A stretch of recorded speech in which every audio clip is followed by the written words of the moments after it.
வலி மிகுந்து எழுதுவாங்க, வலி மிகாமல் எழுதுவாங்க. ஆனால் ரெண்டுமே ஒரே பொருள் அப்படின்றத மென்பொருளுக்கு புரிய வைக்கணும். சேர்த்து எழுதுவாங்க, பிரித்து எழுதுவாங்க, ரெண்டுமே ஒரே பொருள் அப்படின்றத மென்பொருளுக்கு புரிய வைக்கணும். இது போன்ற ஆய்வுகள் நடக்கும் பொழுது அந்த ஆய்வுகளும் இது போன்ற முயற்சிகளில் இணைத்து மேம்படுத்த வேண்டும். அதுதான் எங்களுடைய அடுத்த கட்ட கனவு. அதுதான் இது போன்ற மாநாடுகள் ஏற்படுத்தக்கூடிய வாய்ப்புகள். தனிப்பட்ட முறையில் ஒருவர் மட்டும் தன்னார்வ முறையில் செய்யக்கூடிய காலம் போயிடுச்சு. ஏன்னா சாதிக்க வேண்டிய காரியங்கள் பல இருக்கின்றன. அதனால சேர்ந்து இழுத்தா தான் இந்த தேர் நகரும். கேள்விகள்? நன்றி. கேள்வி இல்லைன்னா நான் கிளம்பிடலாம். சொல்லுங்க கிருஷ்ணமூர்த்தி. போகக்கூடாது.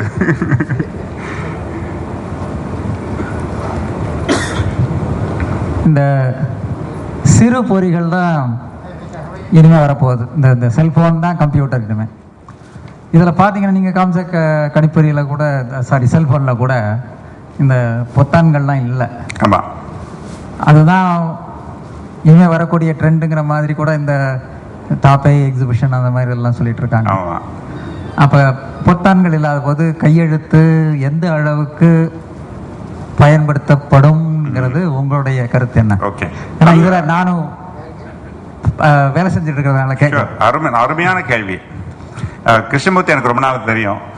அவரோட சேர்ந்து நிறைய வேலையும் செய்துட்டு இருக்கேன். நல்ல ஆய்வாளர், நல்ல பொறியாளர்.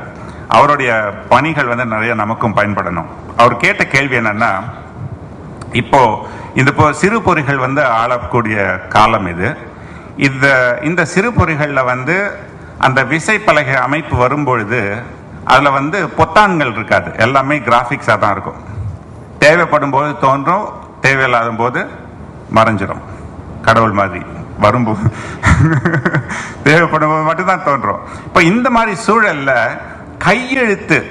கையெழுத்து மூலமாக உள்ளீடு செய்வது எவ்வாறு வளர்ந்து கொண்டிருக்கிறது என்பதுதான் உங்களோட கேள்வி இல்லையா?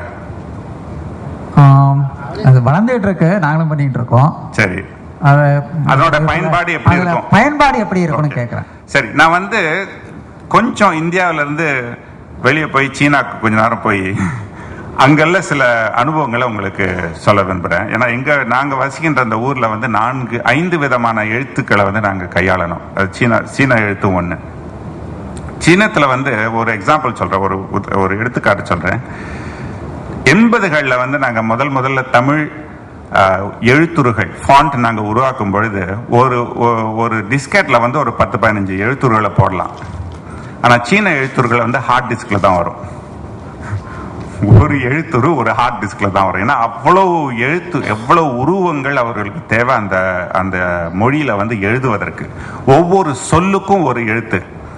அது மட்டும் இல்லாம ஒவ்வொரு நாளும் புதிய சொற்கள் அவங்க அறிமுகப்படுத்திக்கிட்டே இருக்கிறாங்க. புதிய சொற்கள்னா ஒவ்வொரு எழுத்துக்களும் ஒவ்வொரு புதிய சொல் அவங்க அறிமுகப்படுத்தும் பொழுதும் அந்த சொல்லுக்கான உருவத்தை அவங்க உருவாக்கணும்.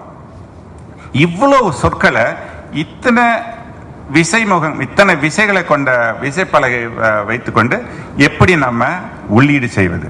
How do we input such a large number of characters with a limited set of keys on the keyboard? அது அவங்களுடைய சேலஞ்ச். அப்ப அவங்க என்ன பண்ணாங்கன்னா, பல வீடியோ பார்க்கறதா நான் பேச்சு பார்த்தேன். அவங்க என்ன பண்ணாங்கன்னா பல முறைகளை கையாண்டாங்க. முதலாவது அது ரொம்ப பிரபலமா இருக்கிறது ஹான்யூ பின்யின் அப்படின்ற இன்புட் மெத்தட். அதாவது நம்ம ரோமனைஸ் தமிழ்ல கொண்டு எழுதுற மாதிரி அவங்க ரோமனைஸ் தமிழ். அவங்க சீனத்தை ரோமனைஸ் பண்றது ரொம்ப கடினம். இப்ப நீ ஹாவ் அப்படின்னு சொல்லி ஒரு சொல்லு இருக்கு. அப்படின்னா குட் மார்னிங் அர்த்தம் அல்லது கிரீட்டிங்ஸ் அர்த்தம். ஒருத்தரை பார்க்கும்பொழுது நம்ம வணக்கம் சொல்ற மாதிரி அவங்க சொல்லுவாங்க. இப்ப நீ அப்படின்ற அந்த எழுத்துக்கே அந்த சொல்லுக்கு அந்த ஒலிக்கே 7 வகையான எழுத்துக்கள் இருக்கு. அப்ப கணினிக்கு நீ NI அடிச்சிங்கன்னு சொன்னா எந்த நீ அதை பொறிக்கெடுக்கிறதுன்னு தெரியாது. ஷிஃப்ட் ஆல்டர்னேட்லாம் போட்டீங்கன்னா ஒரு 2-3 தான் இருக்கும். ஆனால் சில இதுக்கு 12-13 கூட இருக்கும். அப்ப என்ன பண்ணுவாங்க, நீ NI அடிச்சாங்கன்னா அந்த 7 எழுத்துக்களும் திரையில தோணும். எந்த எழுத்து வேணுமோ அந்த எழுத்துக்கான விசை அமைக்கும் போது தான் அது போய் சேரும். புரியுதுங்களா? ஏன் நான் இதை சொல்றேன்னா, அவ்வளோ காம்ப்ளெக்ஸ் அந்த இன்புட் சிஸ்டம். அப்புறம் என்ன பண்ணாங்க, இதை எளிமையாக்குவதற்கு, ஏன்னா சீன எழுத்து வந்து ஸ்ட்ரோக் பேஸ் தான், எல்லாமே ஸ்ட்ரோக் தான். நீங்க அந்த எழுத்தை எழுதும் போது குறிப்பிட்ட அந்த முறைப்படி தான் அந்த ஸ்ட்ரோக்ஸை போடணும், இல்லைன்னு சொன்னா அந்த எழுத்து சரியா வராது. அந்த ஸ்ட்ரோக்ஸை ரெக்கக்னைஸ் பண்ணி அந்த கையிலேயே எழுதுற மாதிரியான தொழில்நுட்பத்தை அறிமுகப்படுத்தினார். இப்போ இந்த கருவியில நீங்க அப்படியே இன்புட் பண்ணலாம், போய் நீங்க கீபோர்டும் எடுக்கலாம், ஸ்ட்ரோக்ஸும் இன்புட் பண்ணலாம். ஸ்ட்ரோக்ஸ் இன்புட் பண்ணும்போது நீங்க கையிலே எழுத வேண்டியதுதான், இதுல வந்து ஸ்டைலஸ்லாம் கிடையாது, கையிலே எழுத வேண்டியதான், அது பாட்டுங்க எழுதிக்கிட்டே போகும். சரி, இது இப்போ நம்ம தமிழ்நாட்டுக்கு வரோம், அந்த கம்பேரிசன் செய்து பார்ப்போம். தொழில்நுட்பத்தை பொறுத்தவரை ஹேண்ட் ரைட்டிங் ரெக்கக்னிஷன், அதாவது கை எழுத்துக்களை கொண்டு கை எழுதுவது இட்ஸ் அ ப்ரூவன் டெக்னாலஜி, பயன்படுத்தலாம், பிரச்சனையே கிடையாது. ஆனா ட்ரெண்ட்னு பார்க்கும்போது அது வந்து அந்த தொழில்நுட்பத்தை எவ்வளவுக்கு எவ்வளவு எளிமையா நம்மளால கொடுக்க முடியுமோ அதன் பொருட்டே அதனுடைய வெற்றியும் அமைந்திருக்கும். இப்போ சீன எழுத்து எவ்வளவுதான் அவங்க எளிமைப்படுத்தி கொடுத்தாலும் அவங்க இன்புட், அந்த கீபோர்ட்ல இன்புட் பண்றதே ரொம்ப பேர் விரும்புறாங்க. அதுக்கு ரெண்டு காரணம் இருக்கு.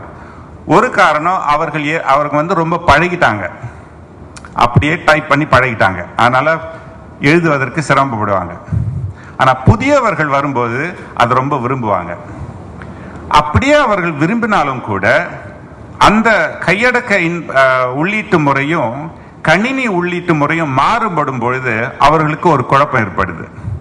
ரெண்டையும் மாஸ்டர் பண்ணோம் அப்படின்ற ஒரு சூழல் ஏற்படுது. இது போன்ற காரணங்கள் தான் அந்த முயற்சிகளை வந்து ஸ்லோ பண்ணுதே தவிர தொழில்நுட்ப காரணங்கள் இல்லை. ஏன்னா தொழில்நுட்பத்தை பொறுத்த வரைக்கும் ஹேண்ட் ரைட்டிங் ரெக்கக்னிஷன் வந்து முழுமையா நம்மளால செய்ய முடியும். கிருஷ்ணமூர்த்தி போன்றவர்கள் வந்து பல ஆண்டுகளாக இது போன்ற ஆய்வுகள்ல செய்துட்டு இருக்காங்க. அவர்கள் தொடர்ந்து செய்யணும், இதற்கான வாய்ப்புகள் இருக்கு அப்படின்றது தான் என்னுடைய கருத்து. இதுல வந்து 5 minutes.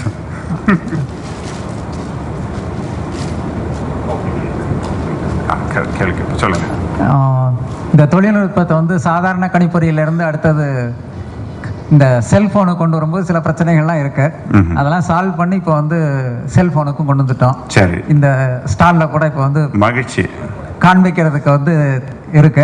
நம்பர் சொல்லுங்க, அவங்க போய் பார்க்கலாம். 66 அதுல செல்லில் எழுதி பார்க்கலாம். இன்னும் வந்து சில தவறுகள்லாம் இருக்கு, மாற்றும் போது உண்டான தவறுகள். இன்னொரு ஒரு மாதத்துல வந்து முழு இது பயன்பாட்டுக்கு வந்துடும்.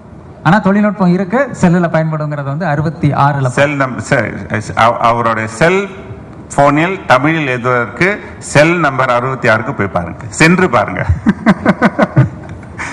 வேற எதுவும் கேள்விகள் இருக்கா?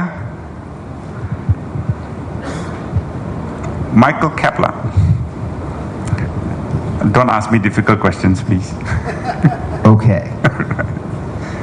So one of the problems that Microsoft has in this space is that although there are 60 million potential users, the majority of them who are running Windows, if they're running computers, they're running XP. Sure. And they're not, I've talked to 4 people here who are running Windows 7. Sure. One from Malaysia, 2 from Singapore, and one I think just was part of the LOC teams. They wanted to see how their translation looked Sure. on the product. Okay. So there isn't a huge penetration of it, but when you look at things like speech recognition, Sure. text-to-speech, those are technologies that are only involved with full SKUs. So even though the potential market is bigger than European Portuguese, right, which just has 10 million right. speakers, how do you convince a company to invest if nobody really is buying?